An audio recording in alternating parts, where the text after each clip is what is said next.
So, what is up mga tol? So, nandito na naman tayo sa bagong video natin. At bago ako simulan itong video na to, don't forget to subscribe, like, and share para update kayo sa mga bagong videos ko. So, ang video natin ngayon ay magpapakabit tayo ng side skirt. Magpapa-repaint muna tayo ng side skirt. Tapos, pag natapos nang i-repaint, tsaka natin ipapakabit. So, pakita ko sa inyo yung side skirt na binili ko. So, ito yung side skirt na binili ko para sa Altis natin. Ayan. So, ang kulay niya is matte black. Gusto ko kasi glossy black siya. So, paparepaint natin. So, ang material niya is fiber. Hindi siya plastic kasi yung plastic mas mahal. So, nabili ko tong side skirt na to kay Car Concept Accessories sa Facebook. Ilalagay ko lang yung link dyan sa description. So, ayun, idadaan natin ito sa shop para i-repaint. Tapos siguro by tomorrow, makakapit na siya. And ayun, samahan nyo ako at i-drop off na natin tong side skirt. Let's go! So ayan, dito tayo sa loob ng kotse at nalagay na natin yung side skirts natin. Ayan. So i-drop off na natin sa shop. Let's go! Hindi ko na pala guys na videohan yung pag-drop off nung side skirts natin nung isang araw, kahapon. Kasi biglang umulan. So hindi na ako nakapag-vlog na maayos. So ayun. So today is the day na gawa na yung side skirts natin at pwede na natin ipakabit. Pero today is ayan, Tuesday, December 31. So advance happy new year sa inyo guys. And ayun, sana maka-abot yung handa nyo hanggang sa amin.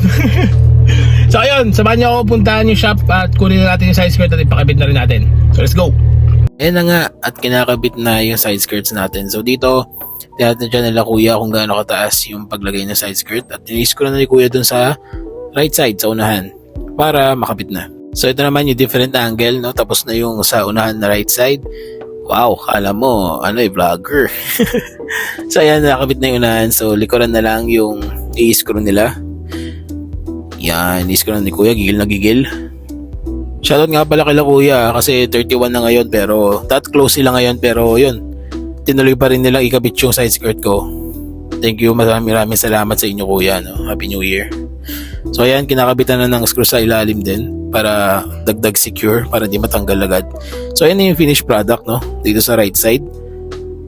Yan, nagkatindig na. So ayan, nandito na tayo sa SM Molino. So ipapakita ko sa inyo kung ano na yung nangyari sa side skirts natin. Let's go! So ayan na yung itsura ni Lola ngayon. Wow! So nagkatindig na siya sa gilid. So lapit pa natin. So ayan na yung itsura ni Lola. So tensya nyo na madumi. Di ba naka-car wash?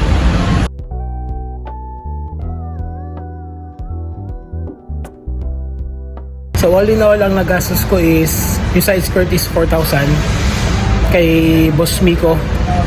Tapos sa labor, sa paint, tsaka pagpapalagay 3K. So 1,515.